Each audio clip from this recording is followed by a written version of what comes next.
But Charlotte kind of roughly gave me the title of this talk, which is The Politics of Water.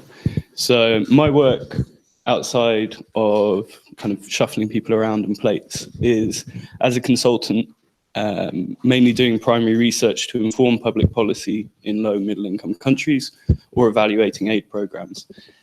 So I think kind of half of my work is thinking about how institutions execute their kind of desires across transnational boundaries. And it's a very strange and complicated world. And within that, trying to avoid being a useful idiot. I think, you know, the ICI guy mentioned an independent evaluation that greenlighted their work. So that's my absolute fear. And the other half is to do kind of like quasi-academic research on demand for the big donors to inform how they spend money. And a lot of my work's around basic service delivery and public health. So that's how I look at water. In terms of what I was thinking of talking about today, I kind of came with three case studies to talk about, and I've trimmed it down to two.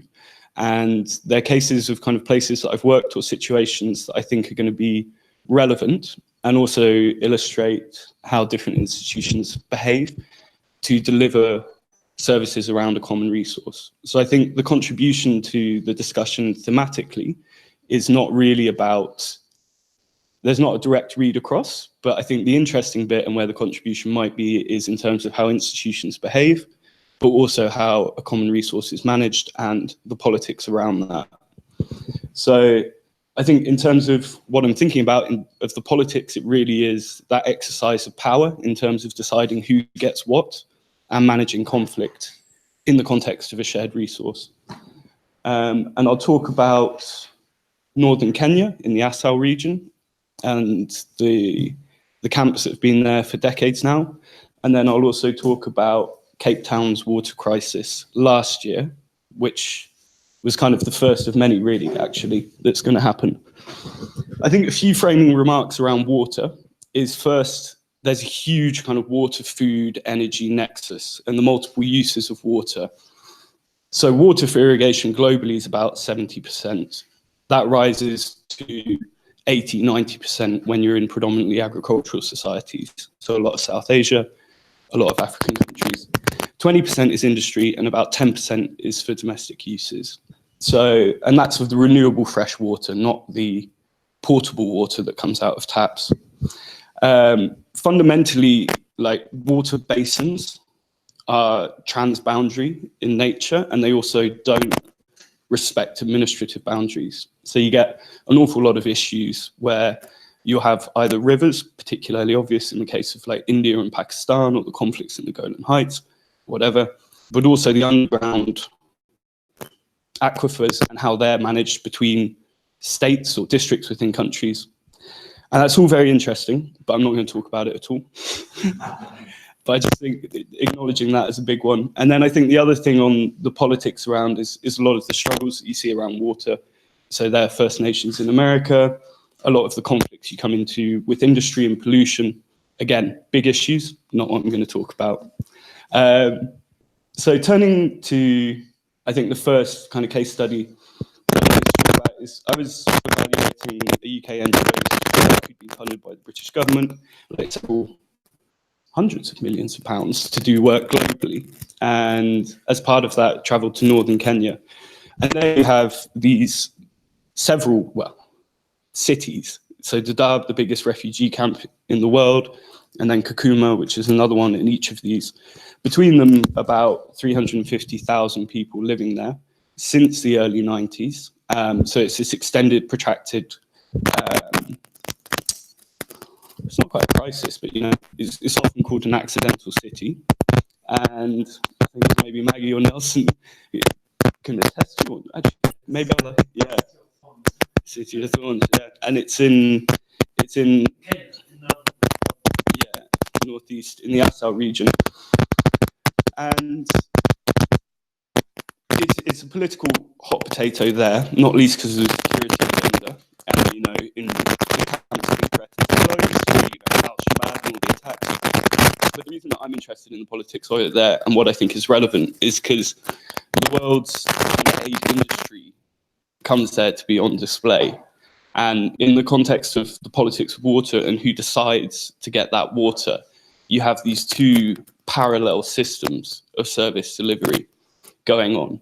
So within the camps, life's incredibly managed, and people can't get work permits. The reasons that there's accidental cities in this corner of the country is because once you're there and you have refugee status, you can't move. So I think that's, and then you have all of the resources of the World Food Programme, of all of the refugee councils marshaled to kind of hold these people in a state of stasis. And it's because the options are very limited.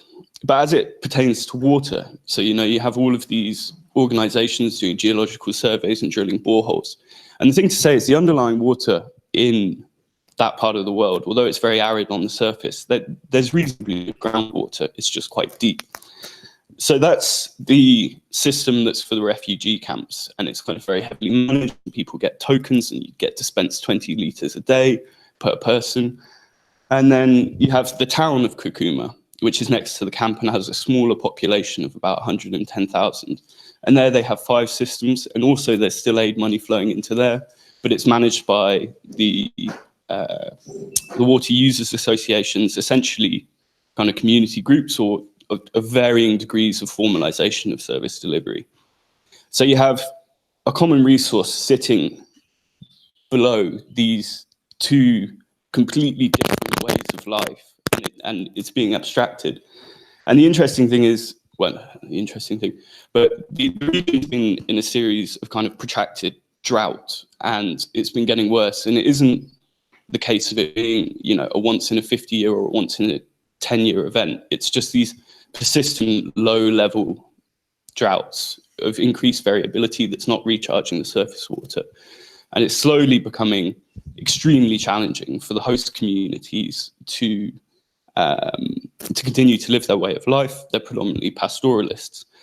And in the city, in the town, Kakuma as a town, rather than the camp, wouldn't exist without the camps. If you're driving around and it's entirely dependent on this market town that's built up around the aid industry, there's very little there. The population of the town exploded with the camps. And what I think is going to happen there, and it's where it kind of touches on migration and then these institutions that govern migration, is that for the pastoralists that live there, the fact that you can't access the water is slowly going to make a way of life there impossible. But the existence of the refugee camps and this entirely parallel system of service delivery, where people's entitlement are based on their refugee status or something similar, may actually outlast the ability of the host community to live there with their way of life. So I think, and that's kind of what I wanted to round off on there, is that, actually this resource is accessible. It's just a question of resources and drilling deeper. In the drought, the water table recedes. You have to pump it. That uses diesel or electricity. And as soon as it drops below there, it's not that it's gone, it's just out of reach. You just can't pump it out. And they're drilling new boreholes in the camps all the time. But you may have this situation, which I think has a broader illustration of parts of the world becoming really kind of uninhabitable because of this increased rainfall variability. And yet the entire world system of, managing that will probably outlast the host community's ability to live in the very same space with the same resource. And I think that's a kind of comment on how we're able, in these issues that do become international, to manage them, and also just the fantastic inadequacies therein. And I think it's very relevant thinking about like migration, and you talked yesterday about this concept of economic migration against a refugee, against asylum seekers, and the fact that the distinction between those is going to become really minimal. And what's going to happen to those pastoralists is they're going to become displaced internally or perhaps cross-boundary because of this water scarcity. And yeah, without status, there isn't access to the resource. And that is really an exercise of power in its purest form. So I think that was the first one to talk about the kind of politics of basic service delivery in the context of an area of environmental stress. I think the second thing that I wanted to talk about is urban water supply and bulk water supply. And I think conceptually, I think this is quite, it's a reach, but there is a tangential link to food supplies, which is cities as centres of consumption, as opposed to production. So whereas in a lot of rural or agricultural be rain-fed, a lot of bulk water for cities is surface water, reservoirs, dams, transported hundreds of miles through a network of pipes, filtered, cleaned, made into portable water. And that's a huge management exercise. And you make a lot of decisions about where you site your dams, and that's very political because it will always cause displacement. And then once you have those dams, they're used from multiple sources as well. These huge, huge dams.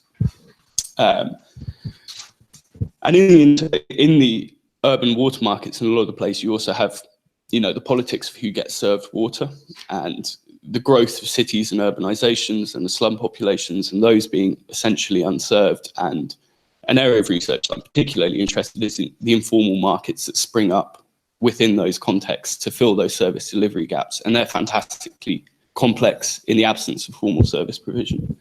But I wanted to talk about Cape Town, because does anyone know about last year and their notional day zero?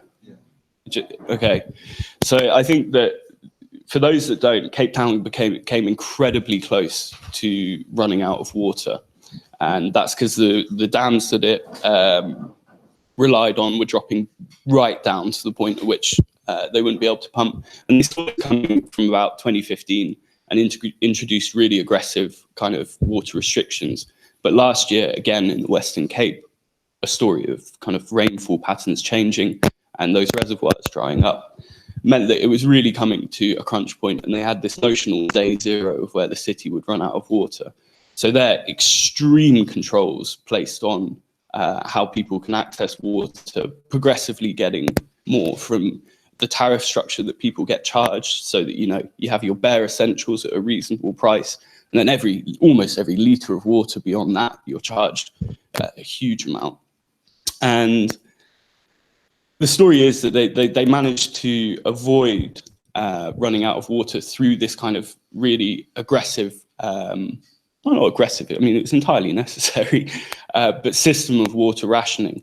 And I think the fact that it happened in Cape Town as opposed to like Lagos or Chennai or Jakarta is significant, because it's almost a city that is kind of considered that it shouldn't be touched by those sorts of issues, or that it's fundamental. But I think the politics of doing that, there's a real question of, then you have this resource and you have this consuming population, and then it's actually quite a technocratic exercise to decide who gets that water.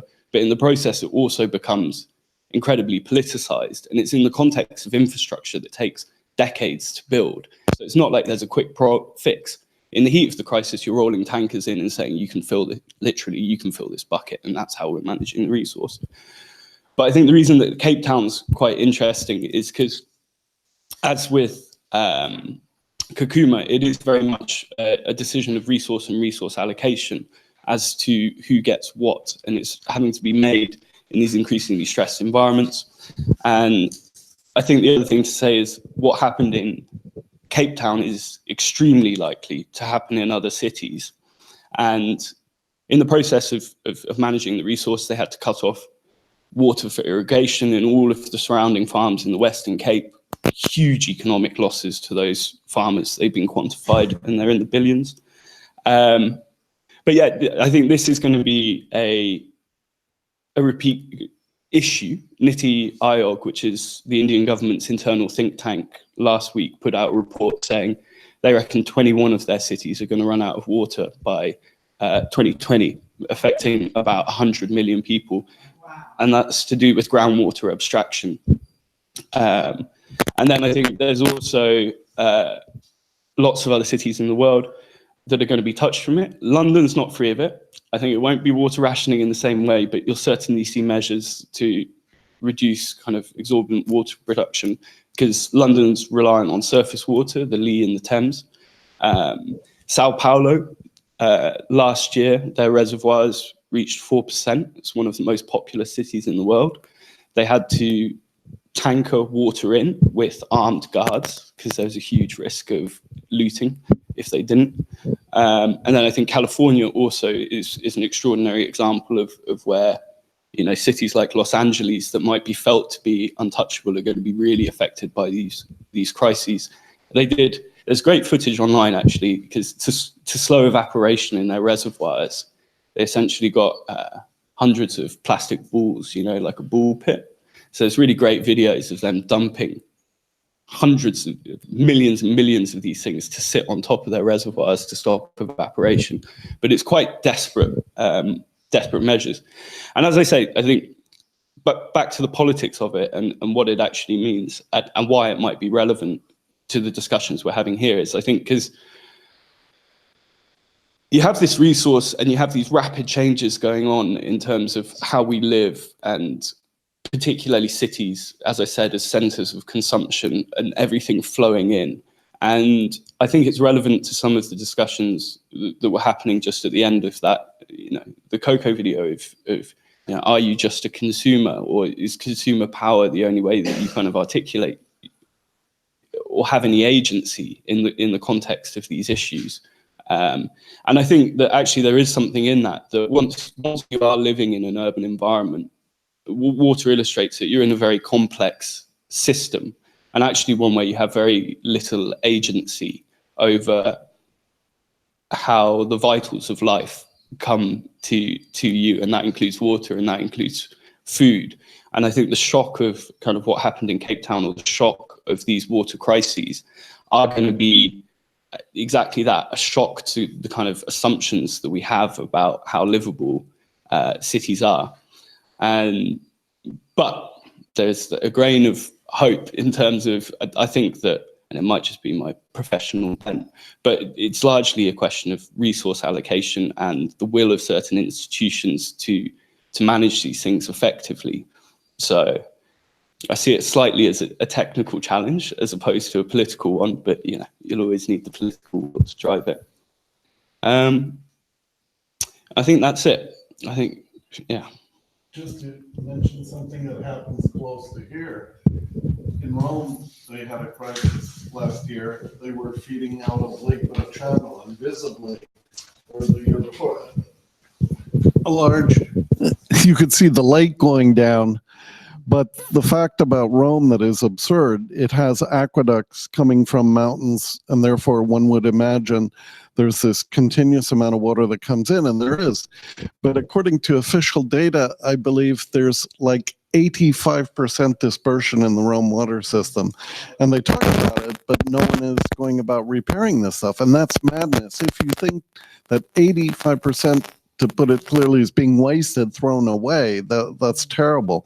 And they turned off, Rome was famous for having, aside from the big fountains, little fountains in almost every corner that were constantly running, and they shut those off. But they're not doing anything about this leakage, the fact that the system would probably have to be rebuilt. And, you know, to me, it's just mind-boggling. 85% every day, every moment is being pissed off into the wind. There's no pressure from the people in the city to do anything about it. They sort of say, oh, yeah, and that's it. Yeah. So utilities call it non-water. So once you have your clean water supply, it's the difference between what reaches the tap. And it is huge, but I think that's why it kind of illustrates this question of, you know, assuming things about the production and consumption in the urban environment. It's like, well, if my tap's running and I'm paying my water bill, you know, like why would anyone get outraged about non-revenue water unless they got involved in the issues? Or you have these shocks to the system where you say, day zero, it's coming. And I think that also will happen in the food industry and other certain industries as we get. Sorry, I think there was. If I can add just one thing. Well, I think aside from the day zero, I think the only thing that gets people at least temporarily to take it seriously, is if something happens. I remember many, many years ago, I lived in a resort on the sea, and we lived in this huge building, and they had to change the pipes. So for like a week, 10 days, there was no water in the building, and you had tankers, and you'd have to go down and get a pail full of water, whatever, etc. You really thought about what you were doing then. But unfortunately, if you don't get to a crisis situation like Cape Town or something, people just, oh, well, yeah, and it just goes on and on.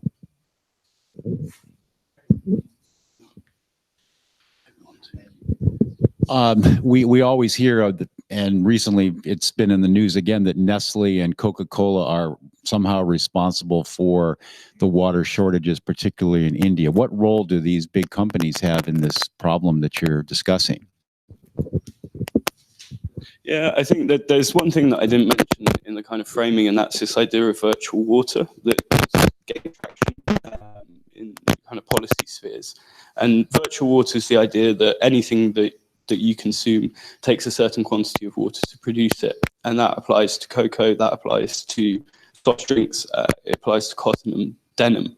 And in the world of exports, if you eat a piece of asparagus or an avocado, it's water from Peru that produced that. So there's this kind of notion of justice in terms of growing into some policy spheres in acknowledging the water production that goes into it.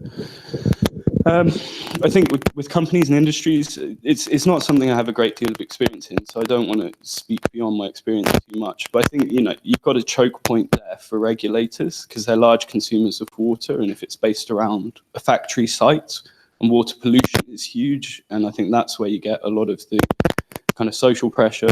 I think very famously Coca-Cola in India. Huge public backlash against their water usage and pollution that kind of triggered something. But really, I think it's on regulators at that point to be controlling companies. Sorry. Thank you. So you mentioned this day zero scenario in Cape Town. You mentioned Indian cities in Sao Paulo as well. In terms of like scenario planning, like what actually happens if there's a situation where there's a big popular city is running out of water? Like human biology can't survive long without water. So like, who's doing work on how this plays out? So you get like a variety of institutions who's responsible for like urban water, but usually it would be a municipality or a utility. It depends on the degree to which your sector is privatized in the legal structure. But basically, you have an institution that's responsible for it, and usually a separate government body that's responsible for water resource management. So there's kind of a separation of functions between the institution responsible for licensing and permitting water abstraction, and then the one who actually technically managed the delivery of those things. And in the context of large infrastructure, you also have whoever's funding it. In a lot of low or middle income countries, that will come from donors. In a lot of more economically developed countries, that will be from central taxation or from investment from the water companies that's mandated by the governments. So who's responsible, and like what happens when these cities become uninhabitable, and who gets held to account? The problem will be seen a long way away. So the problem will be seen years away in terms of even in the context of environmental change, because reservoirs will be continuously managed, the rainfall over given years. This is a very intensive process that happens continuously everywhere. But I think as you get closer to a crisis, the strategies become more aggressive and it becomes more visible. And then I think when you get to the other side of it, there is a political blame game. And that might fall on the utility or the people technically managing it. But often if there's public anger, it won't necessarily get directed towards them, but towards the politics. So I think it will enter there. But yeah, I don't know, does that answer it? Or was it slightly different, the question? No, it's just in terms of like, maybe I'm being sort of morbid or alarmist, but I'm just trying to figure out like, what what does it look like? Is it massive displacement? Is it just death on an enormous scale? Is it violence? Like, what happens in that situation? Zombies. I think it's like it's extreme rationing. It definitely, like war, in the case of real stress. I think among utilities in Cape Town, there will be a focus on non-revenue water, but there will also be a race to develop new infrastructure or reservoirs or bulk water sources. So if they're there. But yeah, I think if all of those things fail, many strategies, and you get repeat day zeros, I think it's a little bit of an unknown. I wouldn't like to call it, but I think it's you have extreme situations of tankering in water, which does happen quite a lot. But yeah, I mean, it's almost unimaginable, you know, what happens beyond that if all of those things fail. Sorry, Charlotte. And then, Yeah. We had a talk given by Dr. Zand van Tulleken, who was hoping to come, and unfortunately he's filming, so he can't. He spoke a lot about the refugee camps and humanitarian aid. He's studied and worked in them a lot, and he had, during his talk, he had a vision that cities would soon be governed in the same way that the refugee camps are. What do you think about that?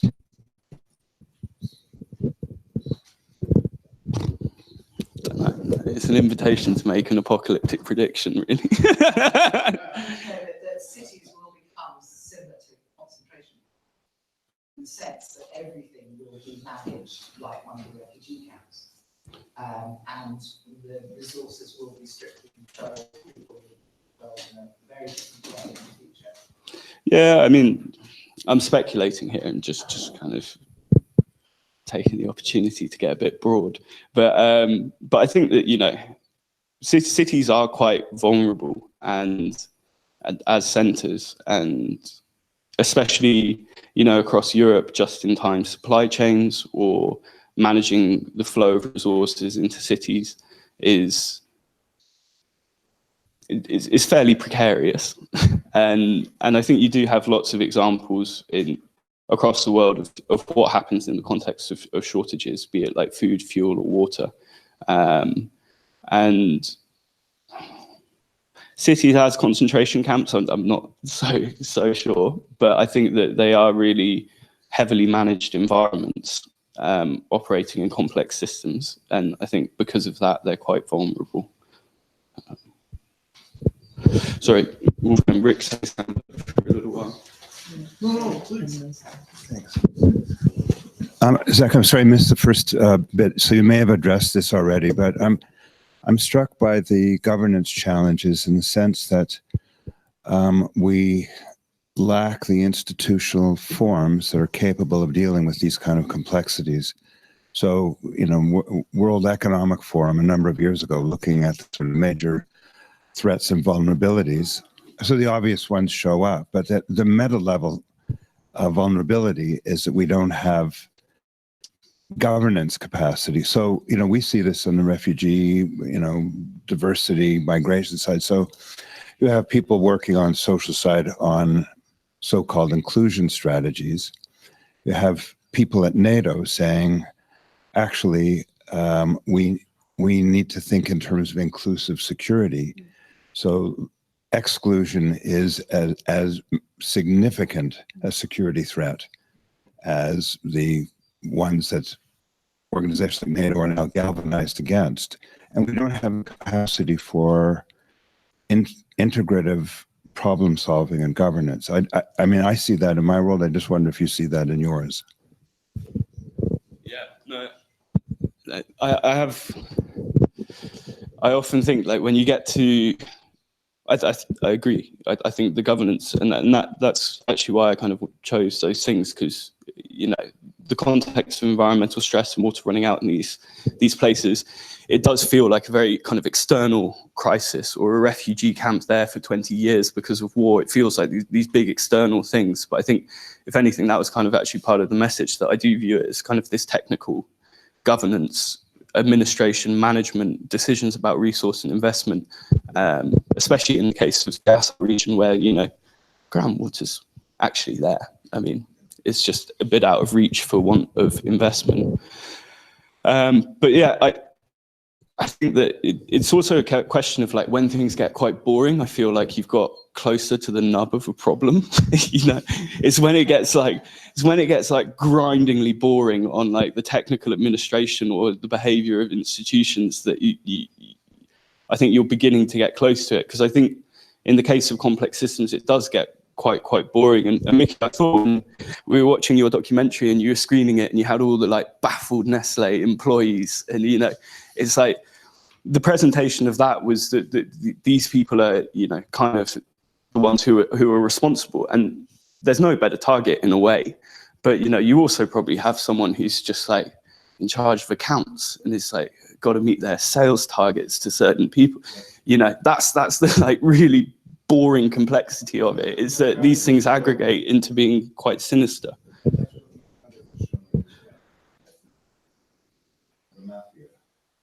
Yeah. Perhaps others first. Yeah. Thank you, sir.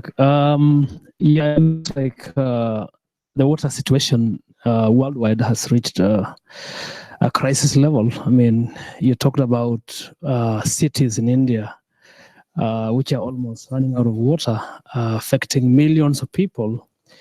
And the situation is repeating itself, you know, affecting beautiful touristic cities like Cape Town and refugee camps. And I just like to add also that in Kenya, because you mentioned the 2 refugee camps which are in Kenya, Kakuma, which is the largest in the world, Dadaab is the largest in the world, and Dadaab, Kakuma near Lake Turkana.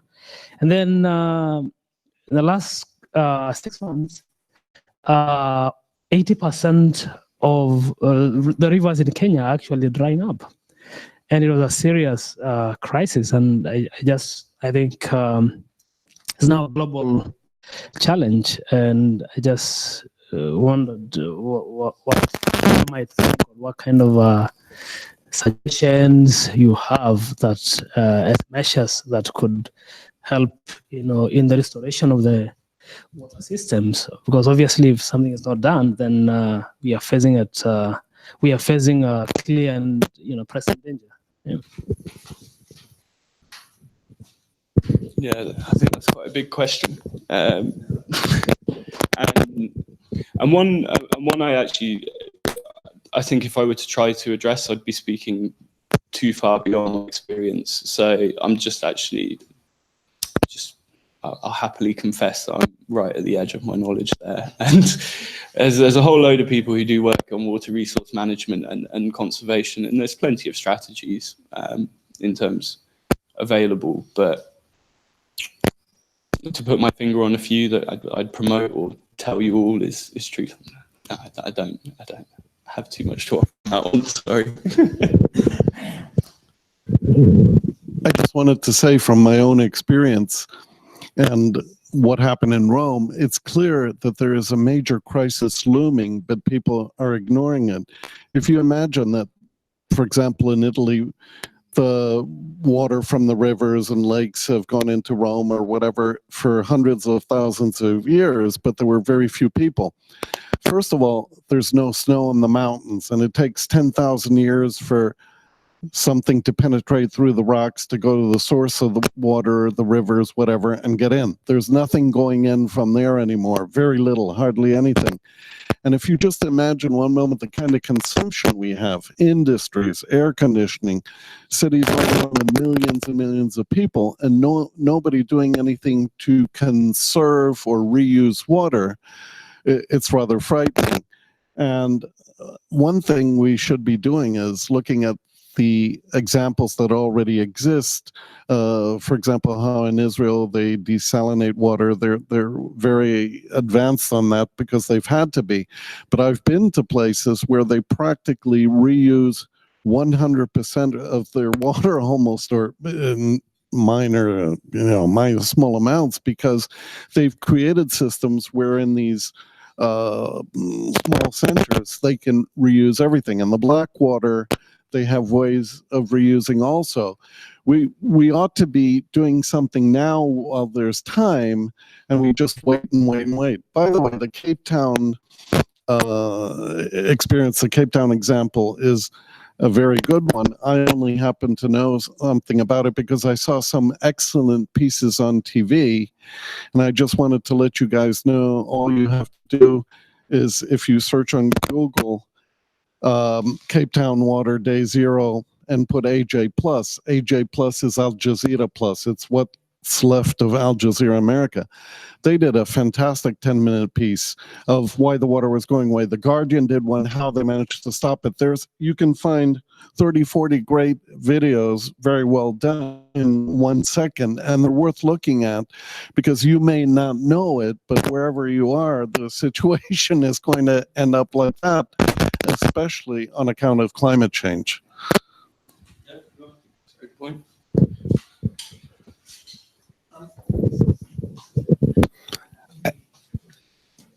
I really don't know what I'm talking about for a change, but I just want to go back to this governance issue, not just at the meta level, but because, all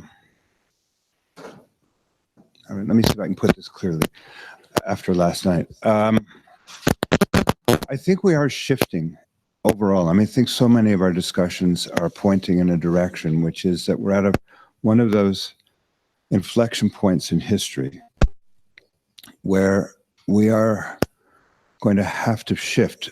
Whether we make this shift effectively or not is hard to know whether we can, but from being able to get along together in an age of abundance to getting along in an age of scarcity. Now, many societies have to manage for scarcity and scarcity of resources very well, and to have found ways to do that. I mean, you think of pastoralists, where now climate change is badly affecting things, but traditional grazing patterns. I mean, of course, there were some conflicts, but in fact, collective management and scarcity of resources became a societal competency. And I know of, but it's really fuzzy in my memory, that there are, I think in Spain, there's a city where there's a collective water management. It's the oldest civic organization in the world. And somewhere I was in an oasis town in Tunisia, Tozeur, and unbelievably sophisticated, from a social sophistication point of view, but basically collective agreements that are enforced, not like refugee camps. It's not authoritarianism. There is a collective social agreement about how to manage with a scarcity of resources. And it just seems to me that there's a huge amount that our developed world is going to have to learn from societies and their governance and social organization mechanisms from those societies that have managed in scarcity. Sorry for a speech rather than a question. I think we're going to have to move on to our next talk, because we got so late yesterday and we don't have space today. It was very full. So thank you, Zach. That was absolutely fascinating.